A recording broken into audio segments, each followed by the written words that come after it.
ప్రజా తీర్పును గౌరవించాలి కదా, వాళ్ళు కూడా అసెంబ్లీకి రావాలి కదా, సో వాళ్ళని రానివ్వాలి కదా. ఎట్లా చూస్తారు ఈ సమస్యను, ఈ అంశాన్ని?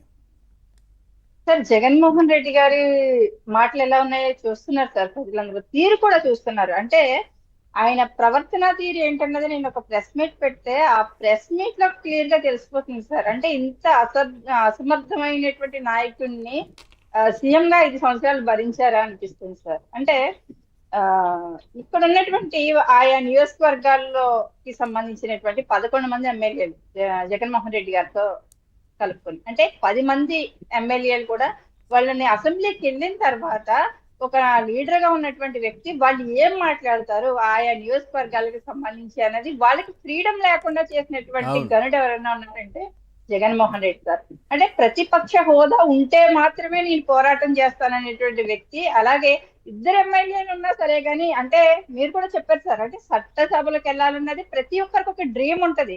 ఆ డ్రీమ్ ప్రకారం వాళ్ళు వెళ్ళినప్పుడు 11 మంది వెళ్ళినప్పుడు 10 మంది ఎమ్మెల్యేలు అన్నా సరే కానీ ఆయా అదొకటి. ఆ నియోజకవర్గాలకు ప్రాంతంలో సంబంధించిన ప్రజలు వెళ్ళలేరు కదా, ఆ ప్రజలు ఎవరైతే ఉన్నారో వాళ్ళు ఓటు వేసి వాళ్ళ ప్రతినిధిగా పంపించారు వాళ్ళని, కానీ వాళ్ళకి అంత పెద్ద బాధ్యత ఉంటుంది కదా.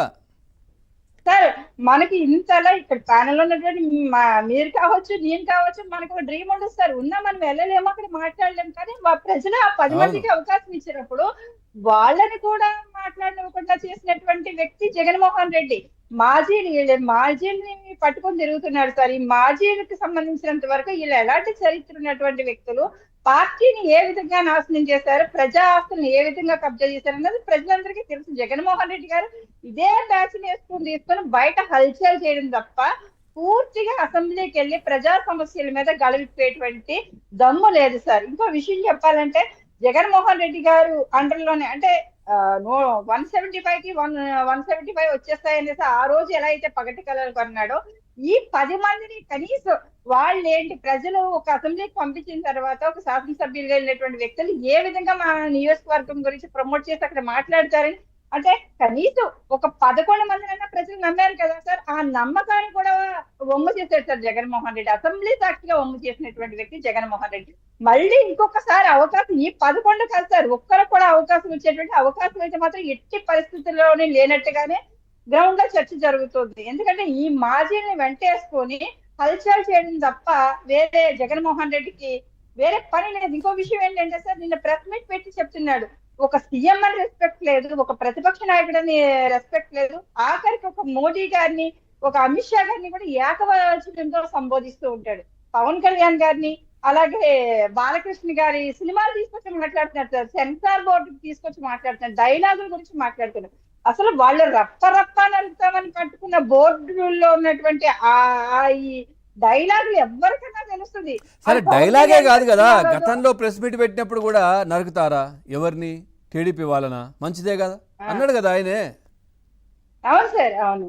అంటే సినిమా డైలాగ్ కాదు కదా టీడీపీ వాళ్ళని నరకం అనేది. ఒక లీడర్ గా ప్రజాస్వామ్యంలో ఏం మాట్లాడాలో ఏం మాట్లాడకూడదో తెలియనటువంటి మానసిక పరిస్థితి కానీ, ఆ మానసిక సంక్షోభంలో కానీ జగన్మోహన్ రెడ్డి లేడు సార్. కానీ ఏంటంటే యాక్ట్ చేస్తూ ఉన్నాడు, ప్రజల మధ్య ఒక మంచోడుగా యాక్ట్ చేసి తెలియక మాట్లాడేసాడేమో జగన్మోహన్ రెడ్డి అనే విధంగా చర్చ జరిగే విధంగా మాట్లాడుతున్నాడు తప్ప, నిన్న మాట్లాడిన డైలాగుల్లో కూడా సార్ అది పుష్ప సినిమాలో డైలాగులు పవన్ కళ్యాణ్ గారికి ఇటేమో బాలకృష్ణ గారి సినిమాలకి తీసుకొచ్చి మాట్లాడుతున్నాడు, ముడిపెట్టి మాట్లాడుతున్నాడు. అంటే ఆ సినిమాల్లో అలాంటి డైలాగులు ఉన్నాయి, సెన్సార్ బోర్డు తీసేయాలి కదా అని మాట్లాడుతున్నారు సార్. అవి సినిమా హీరో వచ్చినట్టయితే ఫ్లెక్స్ లో పట్టుకుంటారు, పెద్ద పెద్ద కటౌట్లు పట్టుకుంటారు, ఇదంతా డైలాగులు పట్టుకుంటారు, ఇది ఓకే. జగన్మోహన్ రెడ్డి ఏమైనా హీరో అయినా సార్? ఆల్రెడీ అట్లా కాదండి, సినిమాలో ఉంటే తప్పు లేదు, బయట అంటే తప్ప అంటే సినిమాలో హత్యలు ఉంటాయి, అత్యాచారాలు అన్ని ఉంటాయి, మరి అవన్నీ బయట ఉంటే తప్పే కదా, కరెక్ట్ కాదు కదా అది. తప్పే కదా సార్. సినిమా వేరు, అవును సార్, నిజ జీవితం వేరు. నిజ జీవితం వేరు వేరు. కానీ ఏంటంటే జగన్మోహన్ రెడ్డి సినిమాలు తీసుకొచ్చి ముడిపెట్టేటువంటి పరిస్థితి, రాష్ట్రంలో జరుగుతున్నటువంటి అనేక సమస్యలు ఉన్నాయి, ఆ సమస్యల మీద పోరాటం చేసి ప్రజల పక్షాన్ని నిలబడడం కాదు సార్.